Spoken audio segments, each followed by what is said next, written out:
Welcome to tonight's episode of Sports Interrogation. As you all know, we are big fans of table tennis here at SI. That's right, Lucy.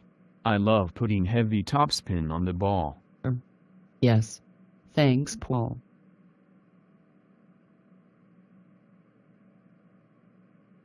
But we noticed that we are the only sports show that televises any table tennis these days. Yeah, why is that? I guess it is because the other shows only air sports that they think will attract viewers. That makes sense. What are our ratings like when we show table tennis? Don't ask if you don't want to know. Anyway, as table tennis fans, we have an open letter to the ITTF that we would like to share with you all. Take it away, Lucy. Thanks, Paul. Hello, ITTF. As table tennis fans ourselves and on behalf of ping-pong players everywhere, we have a few questions to ask. Seeing as your regulations state that you will endeavor to increase participation at all levels and enhance the popularity of the sport, we don't think it is unreasonable to hope for some straight answers to simple questions. Let's start with attractive table tennis. We notice the ITTF talks a lot about making table tennis more attractive and often changes the rules with this goal in mind. So could you please explain exactly what you mean by more attractive table tennis? Is it longer rallies? More powerful strokes? Less simple-looking mistakes? A variety of playing styles? More excitement? And attractive to who? Professional players? Amateurs? The general public? TV executives? This quest for more attractive table tennis is only responsible for rule changes regarding service, the racket, the ball, and now even possibly the net height, so perhaps a little explanation about what the ITTF actually thinks is attractive table tennis would be a good idea, don't you think?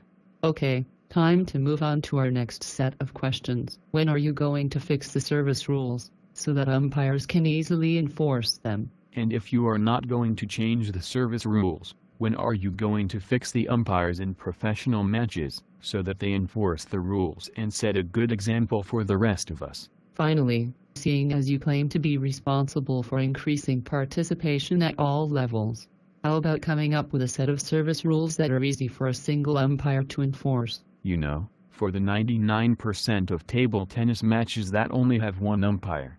Quite simply, are you only here for the professionals, or do you care about the rest of us who actually put money into the sport?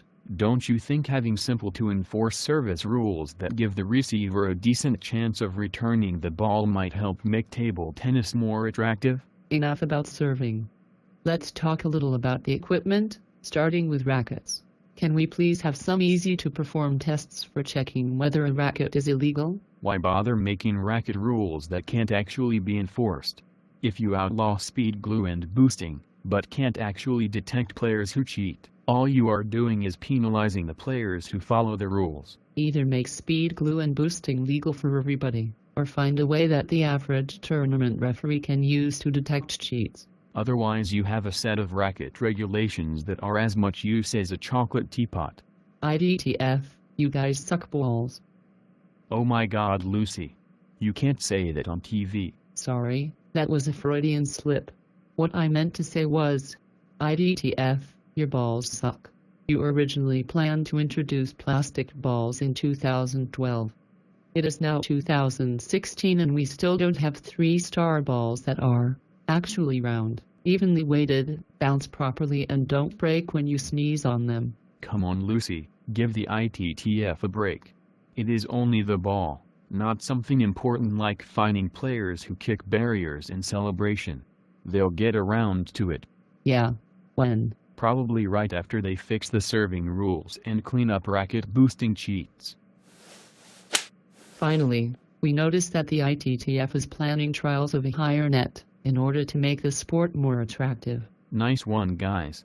Make millions of nets around the world obsolete, while ignoring the actual problems with service rules, rackets and balls. I wonder who came up with that proposal. Probably the same guys who want to change to a bigger table. It is just like the plastic balls, follow the money. That is all we have time for this week. Join us next week on Sports Interrogation, where our topic will be, was Adam Scherer listed in the Panama Papers?